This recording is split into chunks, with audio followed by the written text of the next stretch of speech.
diagonal element are the variances of random variable 1. And the off-diagonal element are the covariance.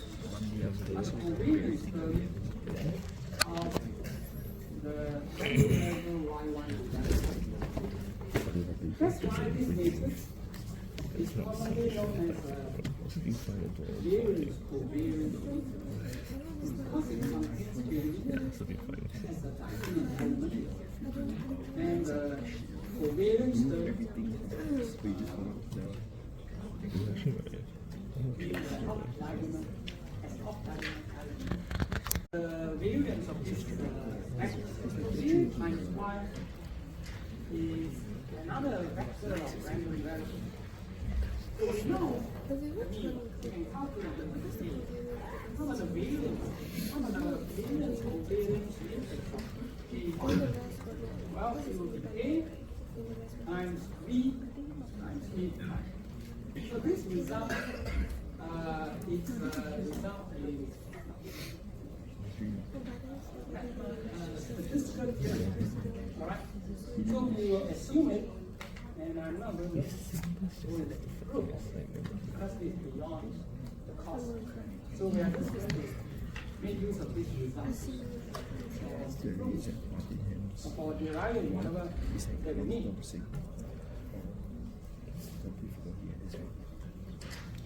So we are going to use, alright? This one, no proof needed. So how do we apply result 2 here? Well, first of all, let's try to establish that this vector of regression is an unbiased estimator of vector. Remember, I'm talking about vector now, no longer scalar quantity. So beta is beta naught, beta 1. So let me just remind you one more time. This is beta naught, beta 1, beta 8.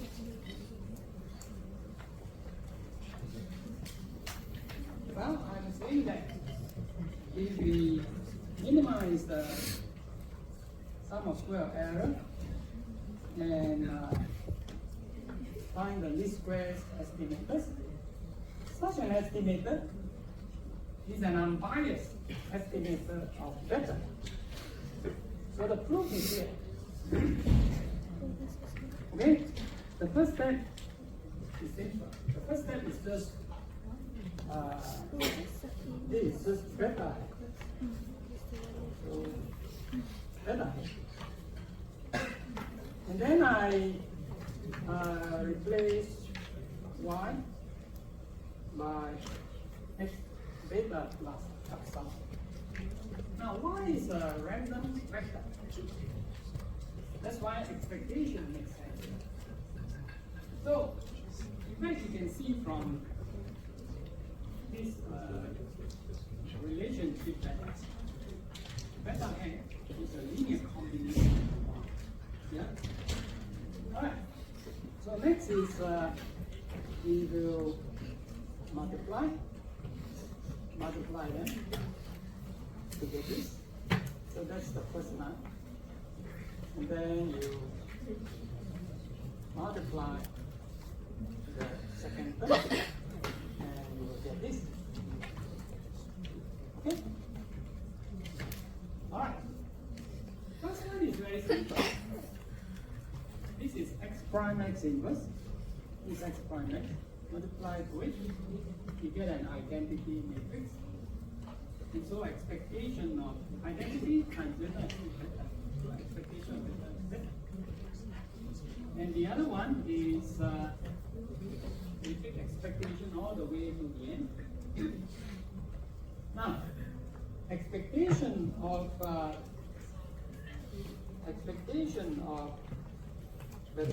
this epsilon is 0. And so we've established that this beta in fact is an unbiased estimate. Well, you know, proving unbiasedness is important.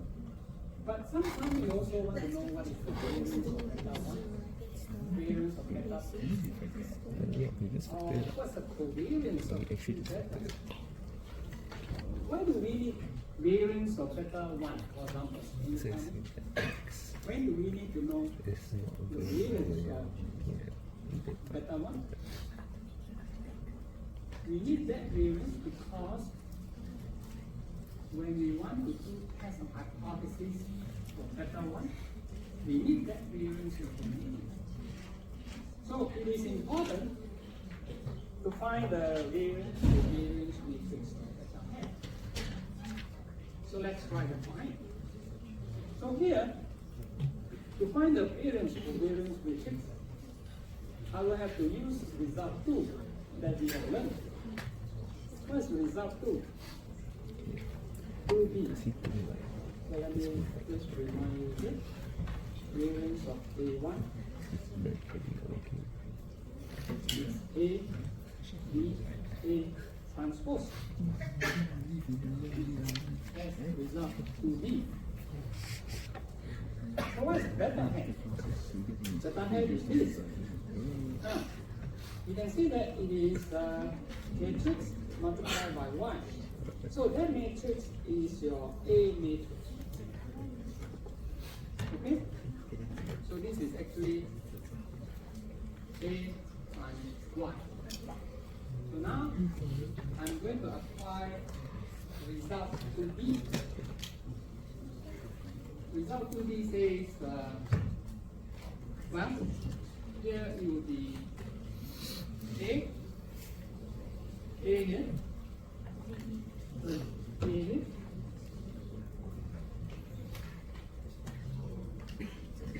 A transpose. Okay. And then neither V, just V. V, according to 2D, is the variance of 1. So the middle part is the variance of 1, which is sigma squared Rn. So sigma squared can now be moved out. This is a constant term. It can be moved to the leftmost side. And then this is x prime times this is x prime, and then followed by this. And this times this, you get the identity matrix. Identity matrix times this, you get it. So we finally equal the variance covariance matrix of beta n. Well, as I've explained before, what does it mean? So variance of beta n is going to be sigma squared times the inverse of this matrix. And that is sigma squared C. I call this matrix C. Okay? So this matrix is now called C. And I label the elements as C00, C01, so how do you interpret all these constants in the C matrix? Well, it's here. So, this one. So this C11, right? Is the variance of beta 1. And CK2 is the covariance of beta K and beta K. So this one is. Right? So all the diagonal elements are the variances, and the off-diagonal elements are the covariance terms.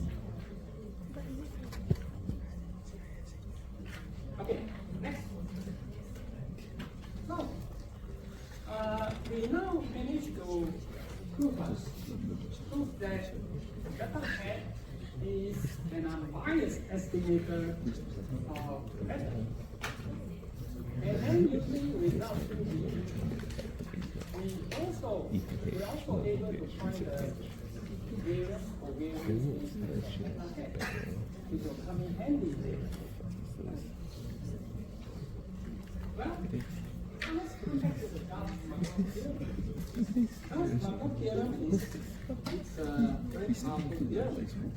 Unfortunately, the proof is beyond the scope of this course. If you take a greater course, you will prove the Gauss-Markov. So we will see. So what does it say? Basically, Gauss-Markov theorem tells us that, if you do least square estimation, you find that using the least square approach. This square approach means what? Minimizing the sum of square elements. Okay? Get beta. That beta set that you found is the best linear unbiased estimator. So, Gauss-Markov theorem's main purpose is to make us feel very comfortable. You don't need to worry that we use the best regression approach. No? So we learn this square approach. So you might be a bit worried, right? Are we using the best approach? We always want the best approach. Well, Gauss-Markov theorem says, don't worry. If you do this square regression, when you get this expression, nothing else can beat this estimate. Okay? Best thing, smaller scale. Also in chapter 2, for simple linear regression, I show you an alternative method for estimating beta. And that method is called maximum likelihood estimate, which I also discussed in probability in the last semester when I taught. I don't know how much you like, but in ST3131, I think we studied in detail. Yeah, maximum likelihood estimate.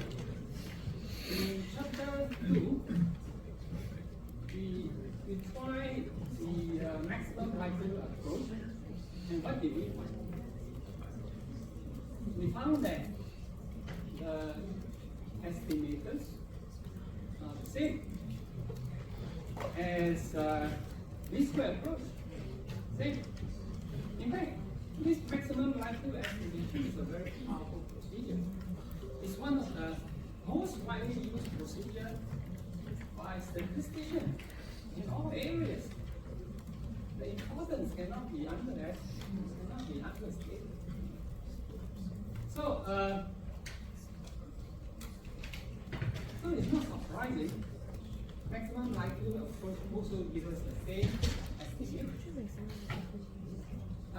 But for estimation of the experimental error, sigma square, is slightly different. There's a difference in the coefficient. That's all. But the regression coefficients are estimated exactly the same way. So, what's next is I'm going to show you. We are going to use the maximum likelihood approach to find the target, and so that we are the same.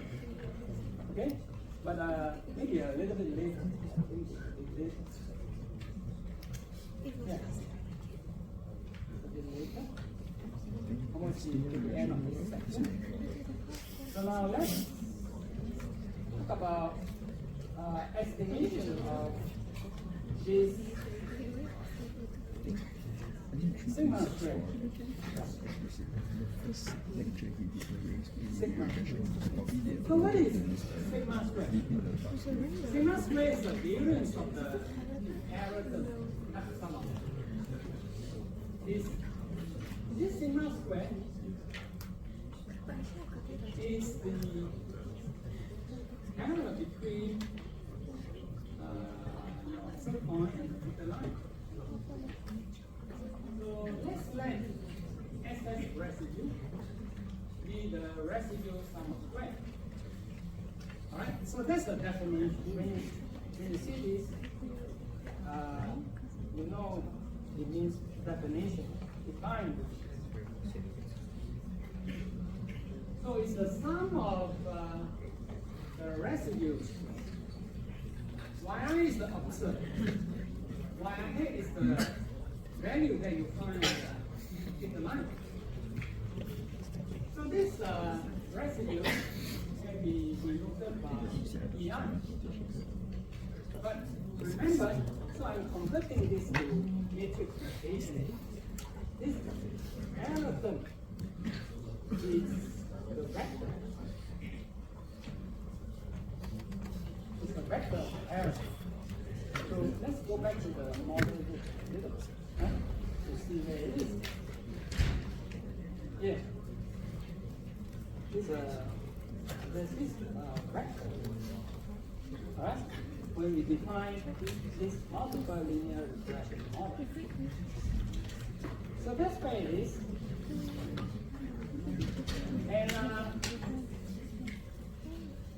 y, according to our equation which I showed you just now, y is x theta, x plus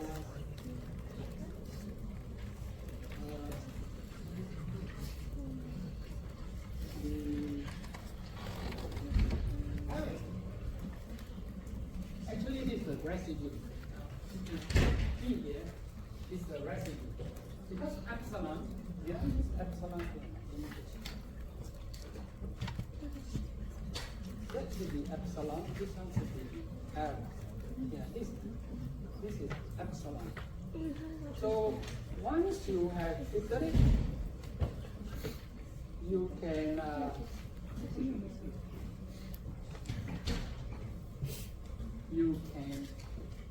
find the predicted y using that equation. So what happened here is the vector of residue is observed minus the predicted or the fitted. So E is actually this. So now take the transpose of this. Transpose. If you take transpose, you get y prime. Here's beta prime. No? Suppose you have AB transpose. I think you should know this very well. So that's how you pick one. And then next is you expand this. This multiplied by this, you get this. This multiplied by this, you get this. This, you get this. This, this. And this is a scalar quantity. This is a 1.1. This is also 1.1. So you can take the transpose of this. It will be exactly the same as this. That's why I can combine these two with this. It's scalar. Yeah. And so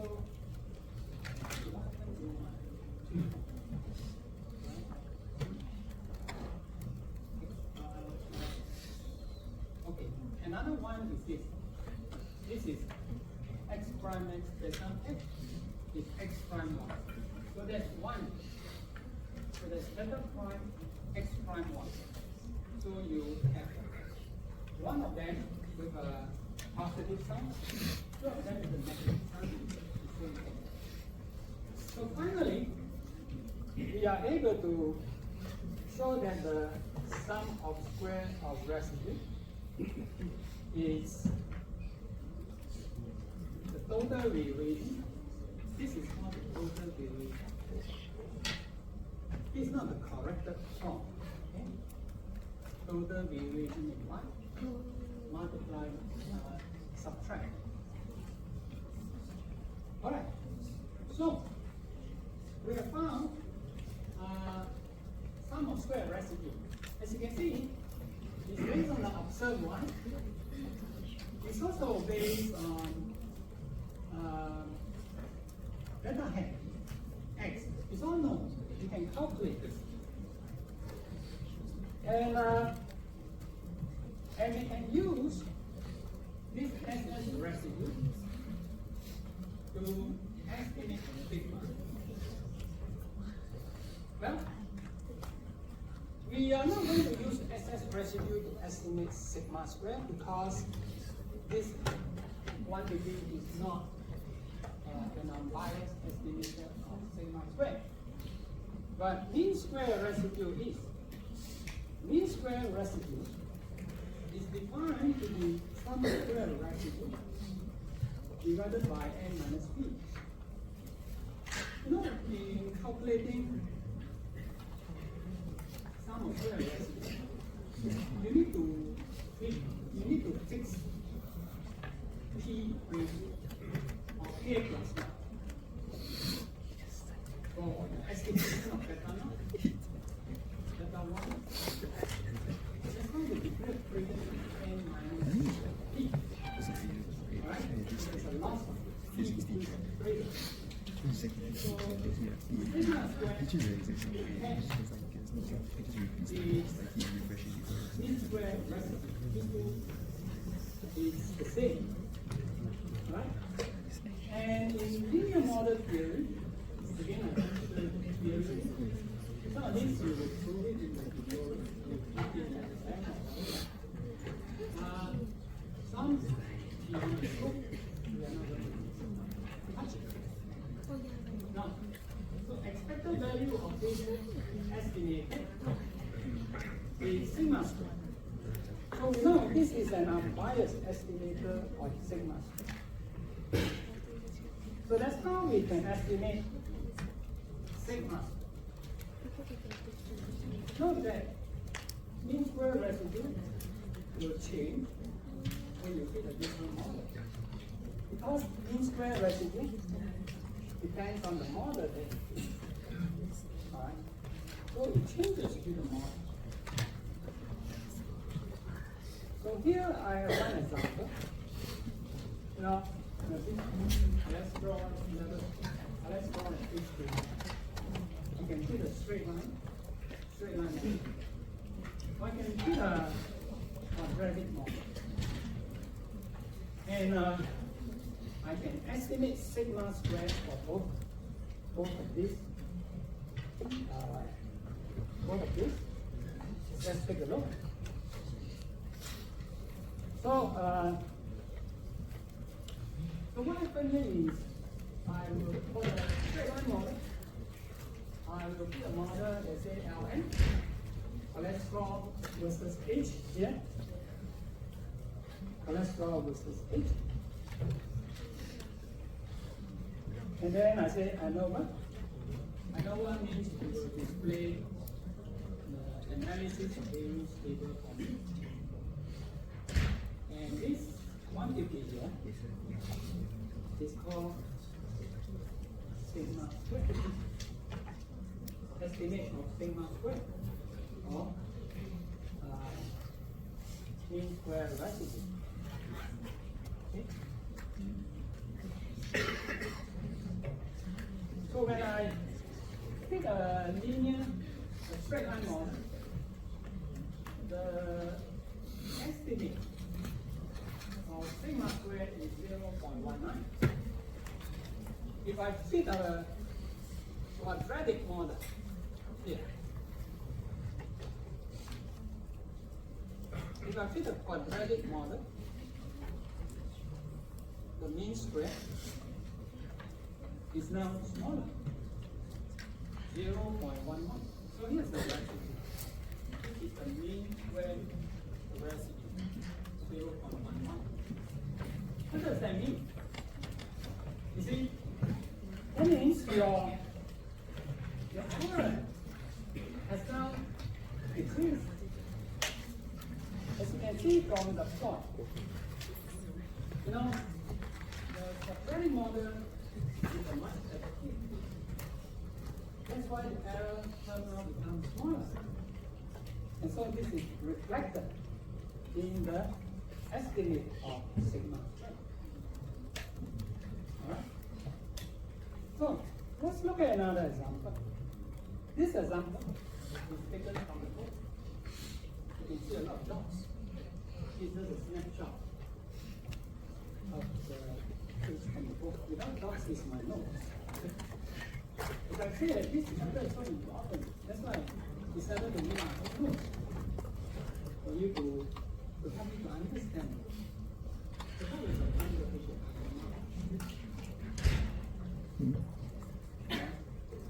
And what to say? But we encourage you to read it. So for the delivery time data, this is how you can calculate SS residue by hand. Sometimes you need to know how this is calculated. Because if you use the program, you will get a number, 0.1903. And you may not have any idea how is it calculated. And then you can use it with confidence. So here is 10.6239, delivery time data. So here I have tried to do it using the first principle. In fact, here I try to use the matrix approach. I try to define the vector 1, get the X matrix done, the Y matrix, and then find X prime X, and then find X transpose Y, this line, and then here is the stop, X prime X, inverse X prime Y. So to solve for beta head, you need to input these two right here. And then you can estimate. So this is beta prime X prime Y. X prime Y. E is for prime. And then the sum of square residue is just Y prime Y minus beta prime X prime Y. And then you divide that by n, because there are 3 degrees of freedom loss for this multiple linear regression model. And that is your sigma square n. So you get sigma square n. And you can get all this by just saying an over fitted model. Okay? This is for those who are learning R for the first time. If you know it, you can skip it and just use this. Yeah? So if you have not learned this code, and you will learn some manipulation of it. So you will see that if I do it by this principle, it will be the same as what I will get from this function I know. So that's what we do. Alright. Now, so next is I want to talk about something called inadequacy of scattered by matrix scattered by interpretation. You know, when we talk about simple linear regression, we have one response and one regressor. But in multiple linear regression model, we have more than one. So we have, in this example, we have two regressors, x1 and x2. course, actually this data set is simulated from this equation. Yes, you can simulate. For the detail, I'm not going to talk about it, but you can actually simulate the data set. And this is the data set that follows this equation. Okay? It's generated by this equation. So, what that means is, if you look at the coefficient for x1, well, it says what? For every unit increase in x1, you expect 5 unit increase in y. If you fix x2, that's the meaning of partial regression coefficient. If you fix x1, then this one says for every unit increase in x2, you are going to see 12 units increase in y. Okay, so that's the true model. So we have a data set generated from this, and we can do a scatter matrix diagram and take a look. Can we somehow recover this relationship?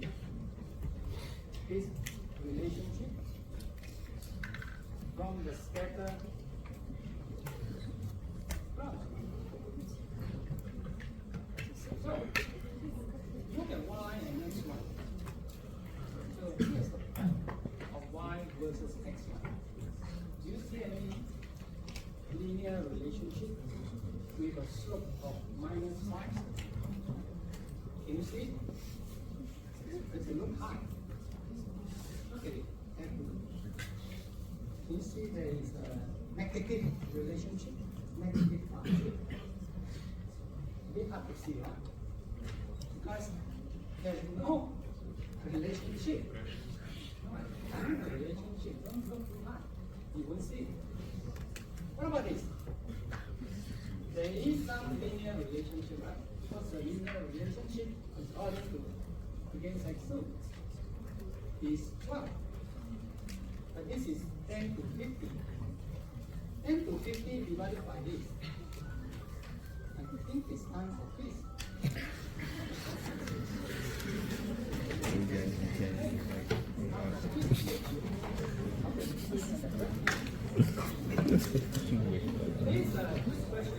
Come to the lecture.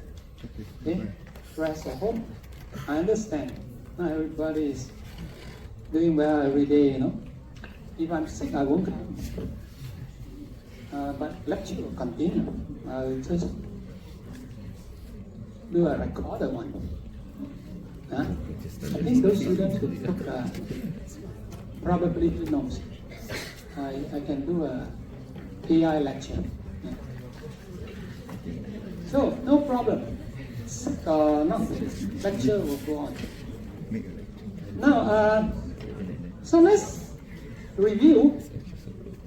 Oh, another thing is, I just want to make it a little bit more challenging for students. I've seen a couple of students walking at 10:50 and then left at 11. So next week, the time of the quiz will be random. Okay? I won't tell you when. It will be random. I'm going to make it a little harder. People really want this lecture. I think after 5 minutes, you like. Yeah? Okay. See who wins. So it will be random. Alright? It could be at the start of the lecture, so don't be late.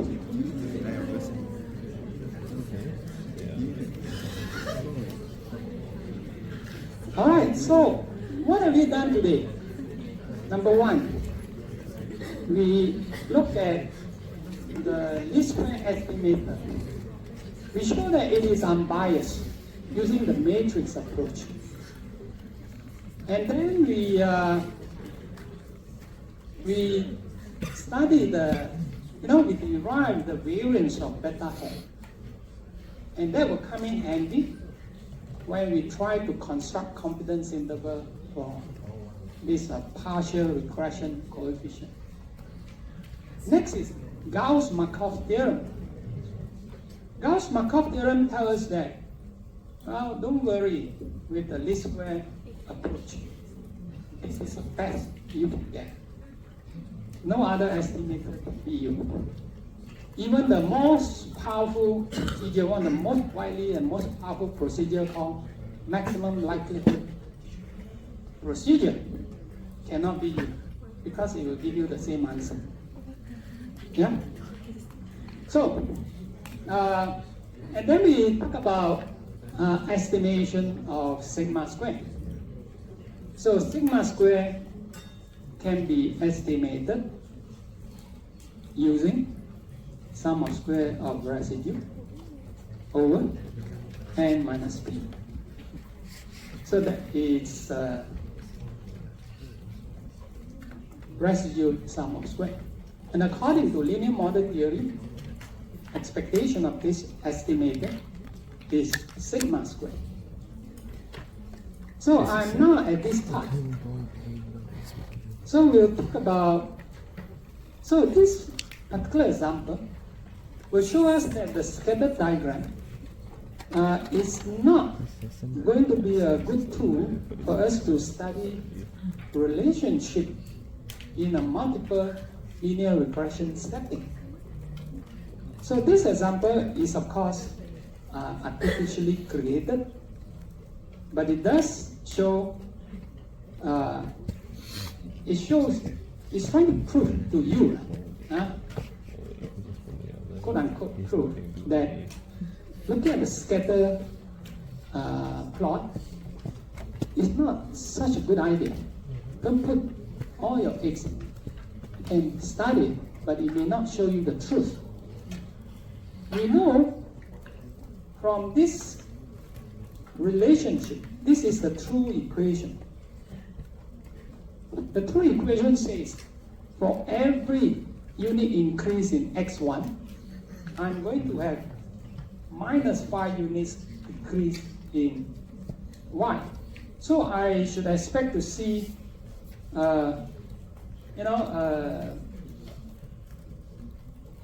negative relationship when I plot y versus x1.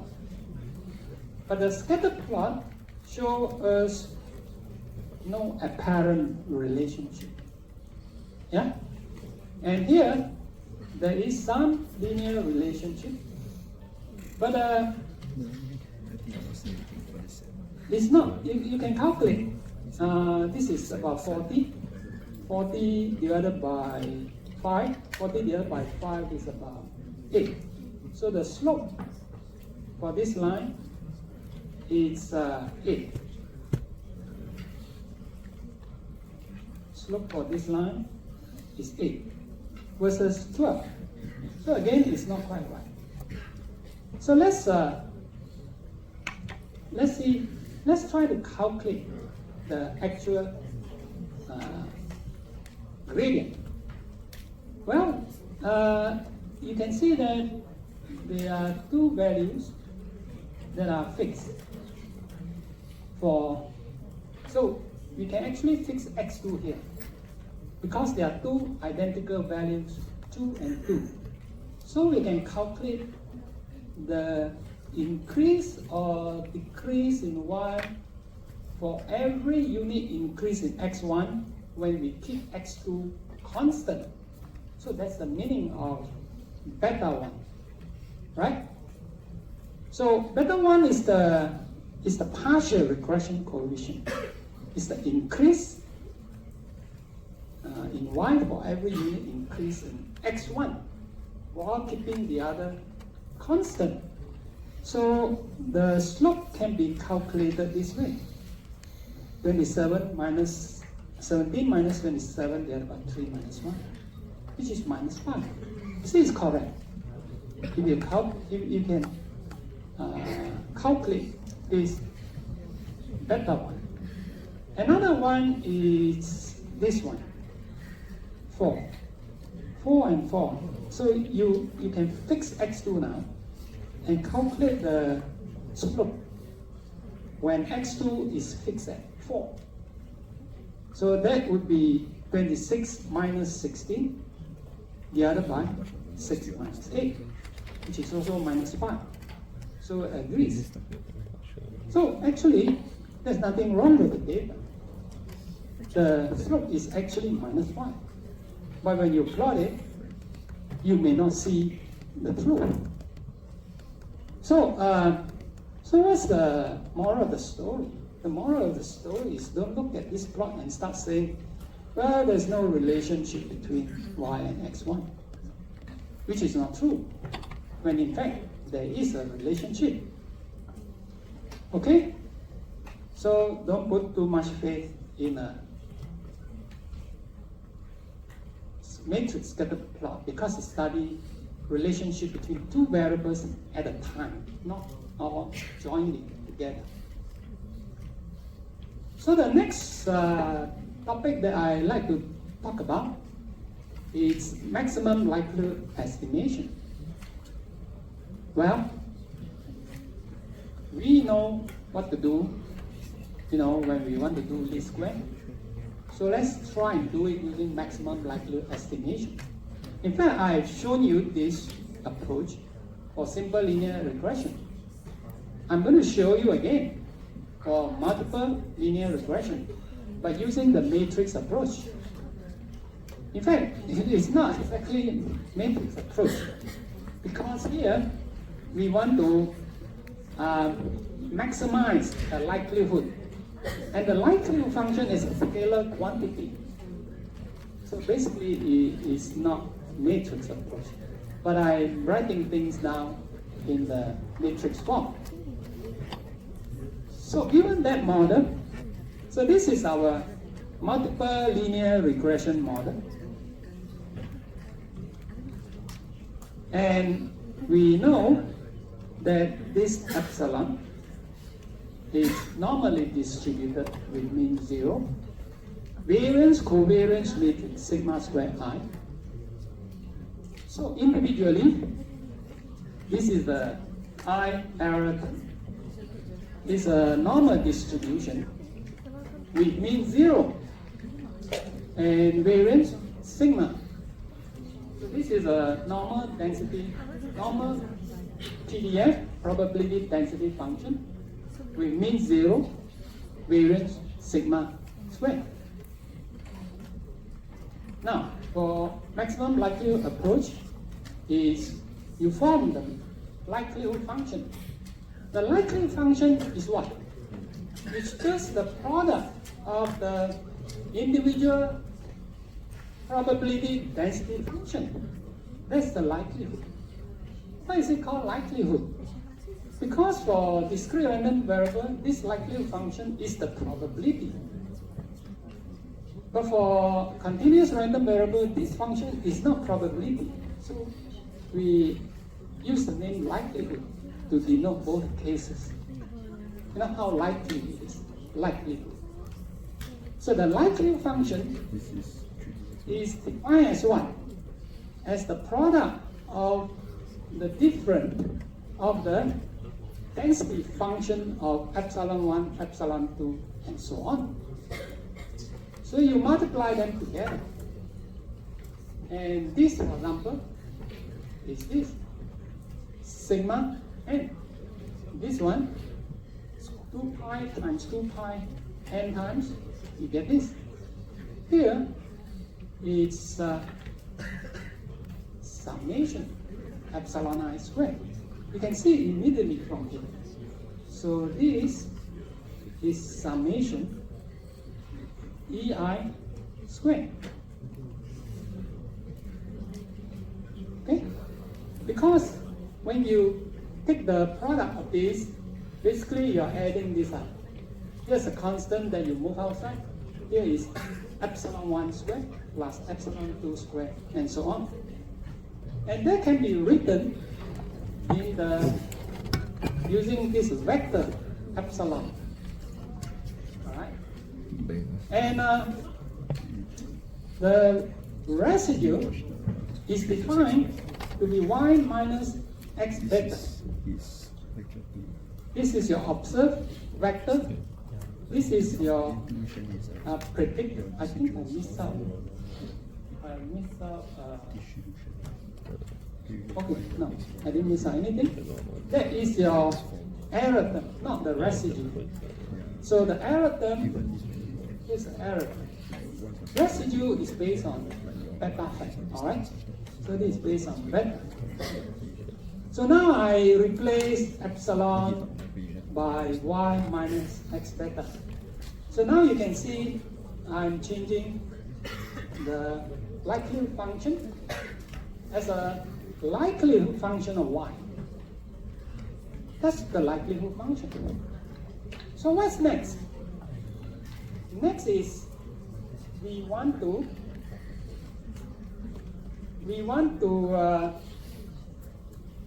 maximize it. Yeah? So I want to maximize this function. Take a look at this function carefully. This is a scalar quantity. This is matrix form. But if you multiply them up, it's just a scalar quantity. And what are the unknown parameters? What are the unknown parameters here? Well, the unknown parameters, beta and sigma squared. Here and here. So what we need to do for the maximum likelihood approach is to maximize this function with respect to beta and sigma squared. That's what we need to do. Now, can we do that? Very easy. Now, consider this. Let's try to find the value of beta that maximizes it first. For a fixed sigma square, suppose we fix sigma square. We fix this. And we want to find beta that will maximize this function. Yeah? So we want to find beta that will maximize the likelihood function. Now, take a look. This is exponential. So this is e to the power minus this quantity, right? E to the power minus something. So, when will the likelihood function be maximum? If this is small or large? How can we maximize this? This will be maximized if this is minimized because of the negative sign. Do you see? So, for the maximum likelihood approach, maximizing likelihood function with respect to beta amounts to minimizing this. So that's one important observation we have to make. And what is minimizing this? Or you can minimize with respect to the log. It's okay, it's the same. So you need to realize that maximize this log is the same as minimizing this. If you can minimize this, you are maximizing this. And look at this. What is this? This is a least square function. Yeah? This is actually the least square function. So if you minimize this, you get the least square estimators. So in other words, the least square estimators is the maximum likelihood estimator. So this proves that they are the same. But the other one is you can actually consider beta constant and then try to maximize this with respect to sigma. Let's see what happens. When you maximize to sigma, this is 0, this minus n over sigma, right? And then this is minus 1 over this plus sigma cube.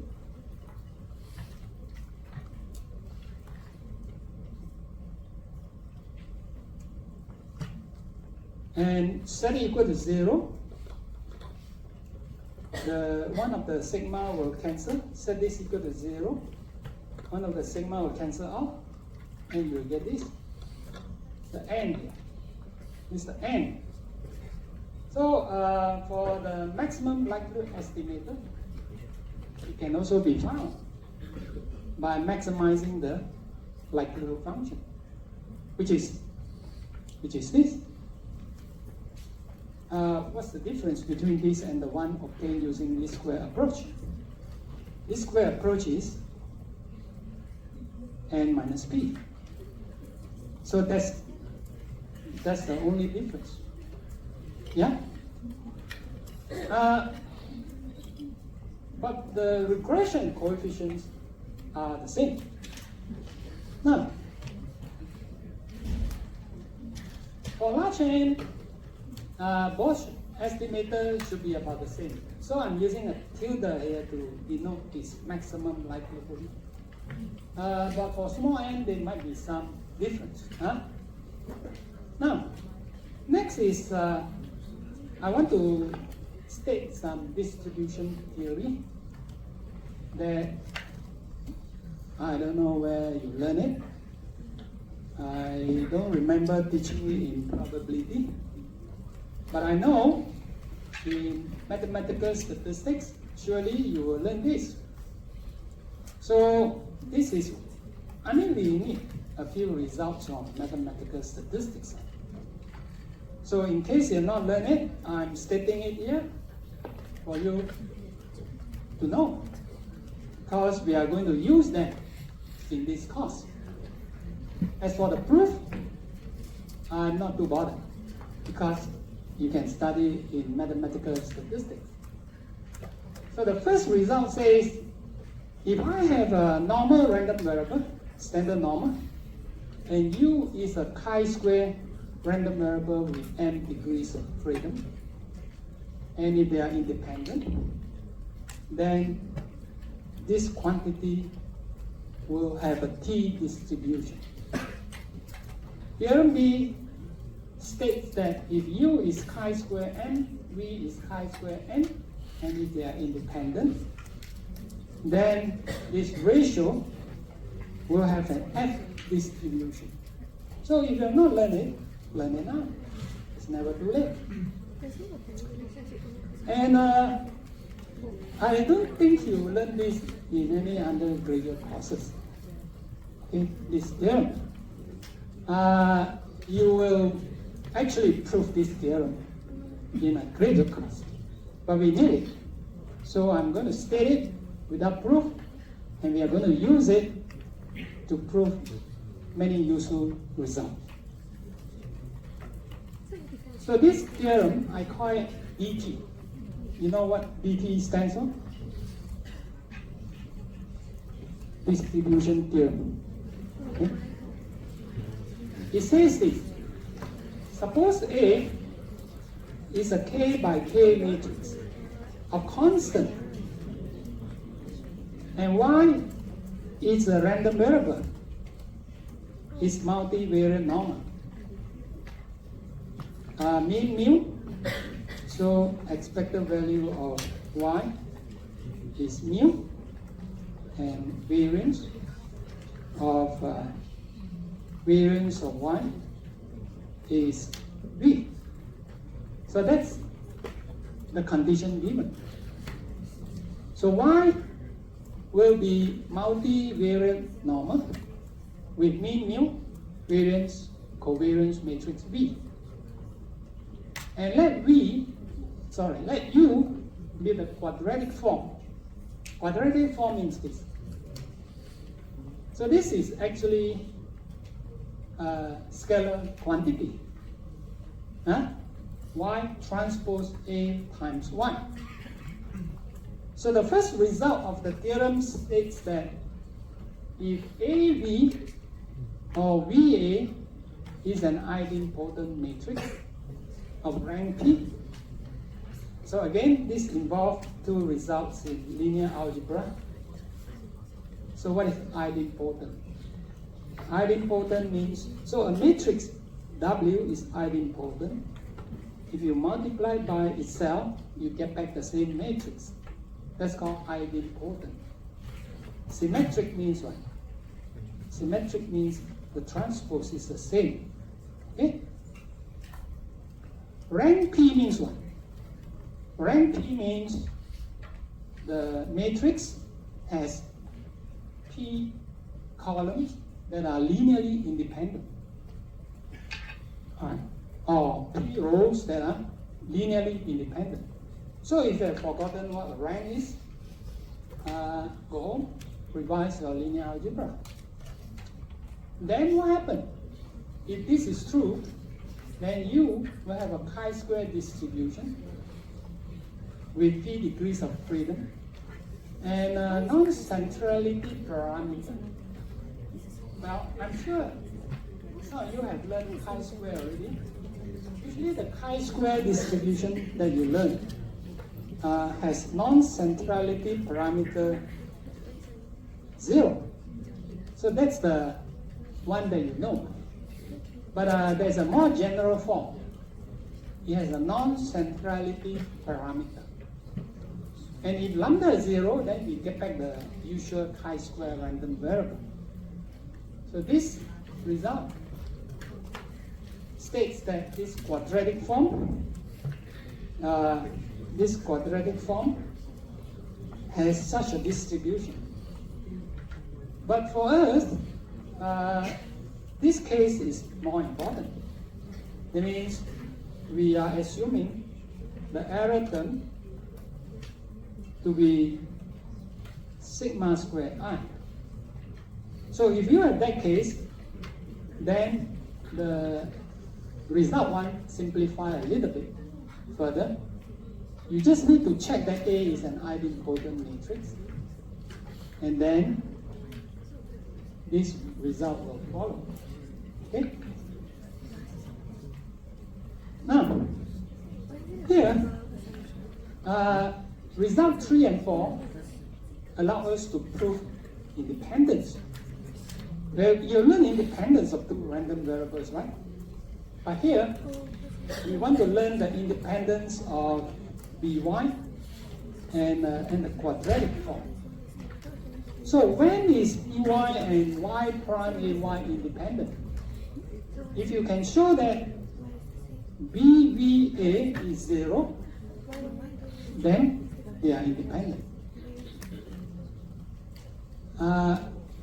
For 4, we want to show two quadratic forms that are independent.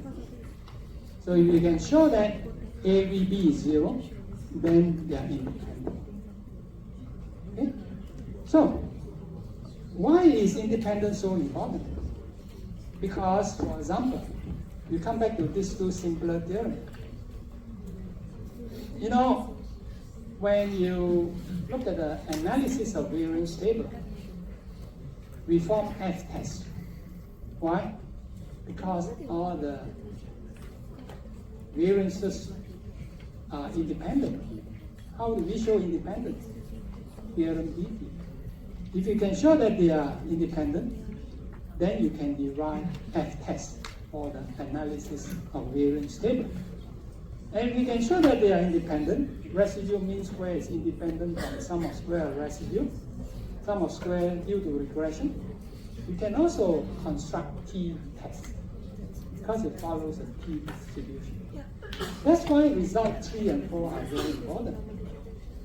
Without this, you can't apply the two simple theorems. So I have tutorial 3 for you to practice some of these results. Okay? So that's what happened.